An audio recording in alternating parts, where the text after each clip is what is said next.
Bienvenidos a otro episodio de The Soul's Advocate, el abogado del alma.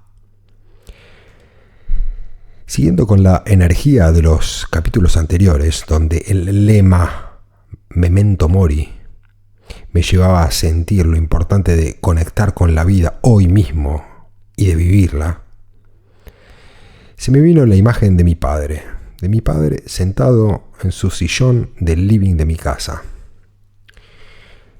Tengo varios recuerdos de mis interacciones con él, pero por sobre todo se destaca esta que vino a visitarme hoy. Acá él decía, ¿sabes?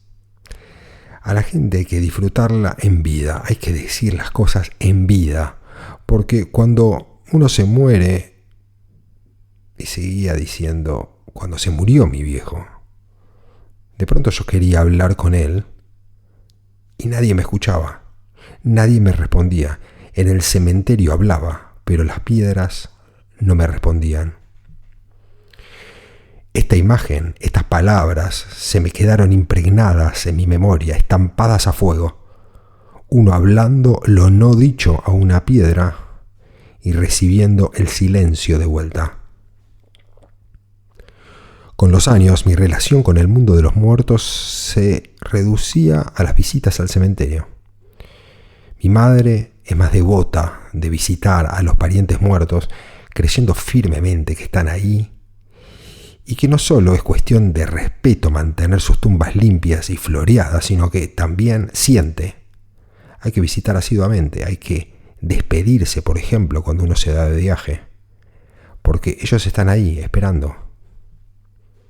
Yo siempre sentí esta versión de los hechos como un tanto materialista, es decir, propia de la gente que en lo que veo creo, en lo que no veo no creo.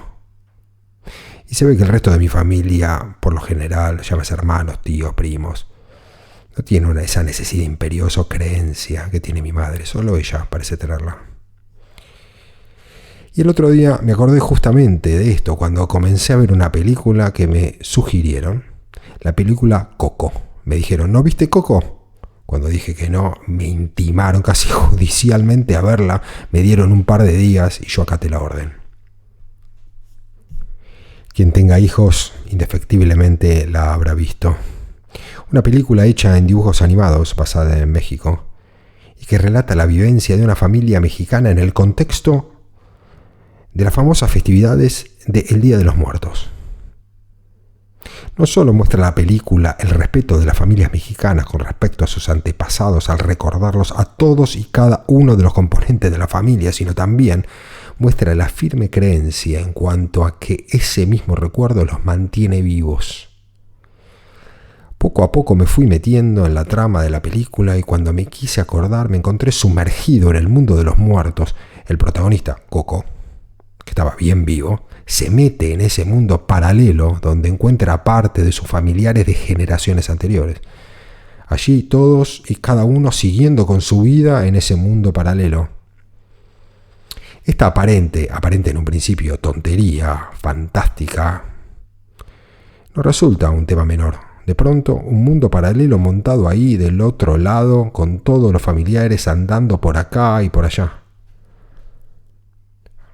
Más allá de lo fantasioso que pueda en un principio ser percibido, el mantenerme por casi media hora compartiendo las andanzas de Coco en ese mundo paralelo me hizo sentir esa posibilidad. ¿Podría ser esto posible? En este mundo en que vivimos, donde lo más increíble no deja de ser posible, ¿será algo así realmente factible? Un mundo paralelo donde los muertos siguen mortalmente vivos. Cuanto menos interesante. Esto me disparó la pregunta, ¿cómo es mi relación con la muerte en realidad? Con lo que ha fallecido, con lo que se ha ido, con lo que ya no está. Y se me vienen de pronto dos momentos diferentes que trae la muerte de regalo en sus bolsillos horriblemente generosos. El primero, el proceso del duelo. Y el segundo, y más allá del duelo, la conexión que mantengo con aquello que se fue. Luego de pensar en el proceso de duelo, se me aparece inmediatamente una parte de un libro de Irwin Shalom que leí hace unos meses. Shalom, terapeuta, desliza por escrito muchas de las enseñanzas que le revelaron sus experiencias con pacientes, y entre ellas se encontraba la que se me vino justamente a la cabeza, la de, llamémosle John, un hombre exitoso en el mundo de los negocios, pero con una vida personal un tanto estancada, insatisfactoria. Este John había conocido años antes a un hombre más grande que él, que se había convertido en su amigo íntimo, pero por sobre todo en su mentor. Y de pronto, de un día para el otro, se entera John que este hombre muere.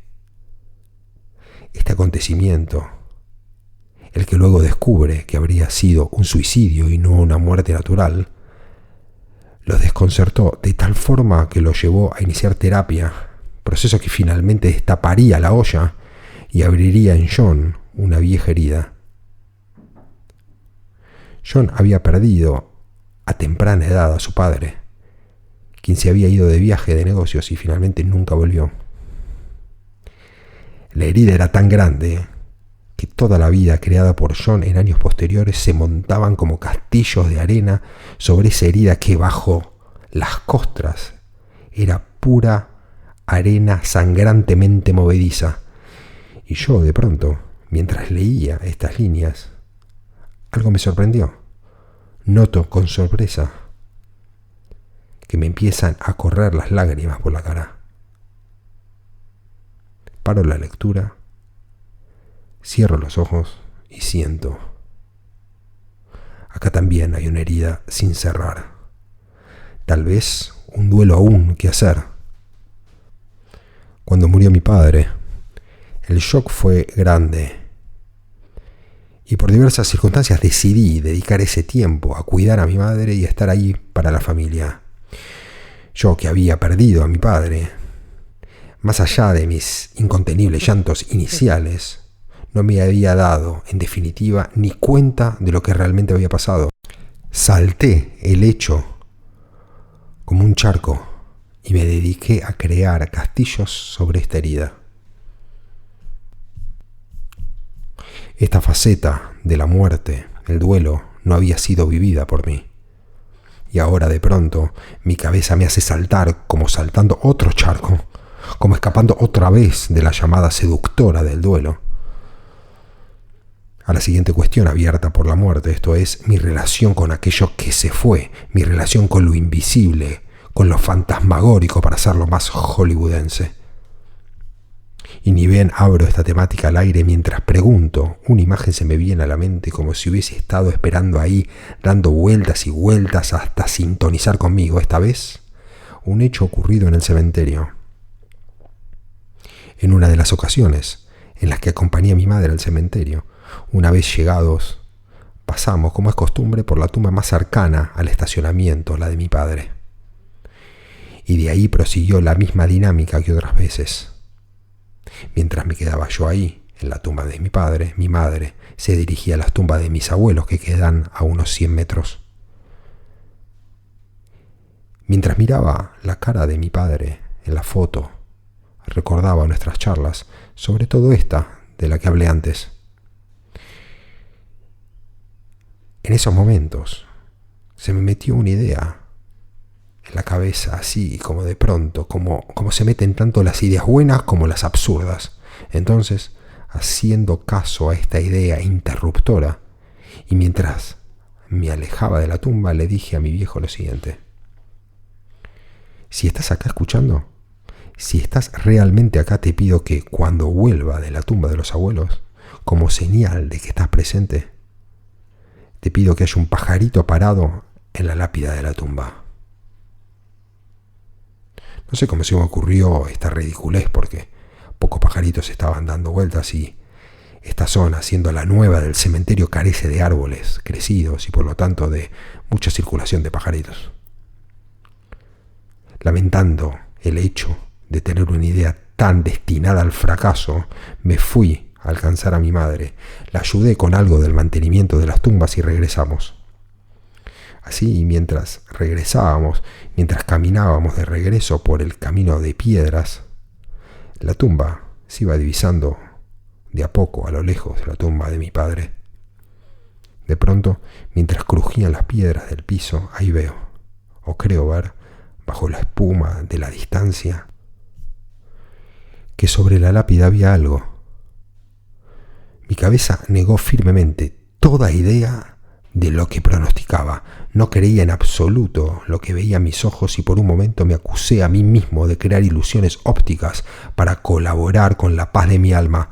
Pero lo cierto es que mientras más nos acercamos, más corroboraba que era cierto. Había un pajarito encima de la lápida. Sin palabras. Sin palabras. Nada por decir. Miré al cielo en una dirección y otra para corroborar cuántos pajaritos había en los primeros 100 metros cuadrados. Y no había ninguno. Miré a las tumbas de alrededor para ver cuántos pajaritos se posaban sobre las lápidas. No había ninguno. La muerte de un ser querido nos pone frente a frente con diferentes puertas. Cada una tiene un número, una letra o un nombre. Aquí hablé de las primeras dos que se me aparecieron. Una tiene la palabra duelo, la otra tiene la palabra o las palabras mi relación con lo invisible. En cuanto al duelo, me pregunto, ¿cómo es mi relación con el proceso de pérdida?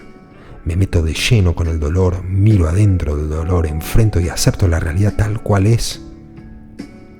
Que esa persona ya no la veré más y que también algo de mí murió con su muerte, que algo de mí fue arrancado y llevado por esa persona a un lugar remoto o paralelo.